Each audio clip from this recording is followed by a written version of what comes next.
ફુગ્ગા ફૂલાવવા દરમિયાન વિસ્ફોટ થયો અને એક યુવકનું મોત થઈ ગયું।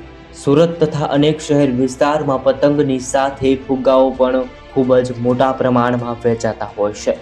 ઘણા લોકો રોજગારી મેળવવા માટે ગેસનો જે બાટલો હોય છે એનાથી ફુગ્ગા ભરતા હોય છે અને વેચાણ કરતા હોય છે। આ જ પ્રકારે ફુગ્ગાનું વેચાણ કરતા હોય છે। ફુગ્ગા ફૂલાવવા દરમિયાન વિસ્ફોટ થયો અને એક યુવકનું મોત થઈ ગયું। આ દુર્ઘટનાના દ્રશ્યો સીસીટીવી કેમેરાની અંદર કેદ થયા છે। કાર્બન, પાણી અને ચૂનાના મિશ્રણ બાદ પ્રેશર વધી જતા આ સમગ્ર દુર્ઘટના સર્જાઈ હોવાનું સામે આવ્યું છે। સમગ્ર ઘટનામાં ફોટોઝ, વિડીયોઝ સામે આવ્યા છે। ભગવાન તેમની દિવ્ય આત્માને શાંતિ આપે।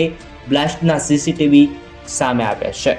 પુણા ગામ વિસ્તારમાં મહાવીર સર્કલ નજીક ફુગ્ગાનું વેચાણ કરવામાં આવી રહ્યું। કૈલાસ ગંગારામ વાગડિયા નામનો જે યુવક છે તે ફુગ્ગામાં ગેસ ભરી અને વેચતો હતો। એકાએક ફુગ્ગાની અંદર ગેસ ભરી વખતે ફુગ્ગો બ્લાસ્ટ થયો। સામાન્ય રીતે આવા ફુગ્ગામાં ગેસ ભરતી વખતે બ્લાસ્ટ થયો।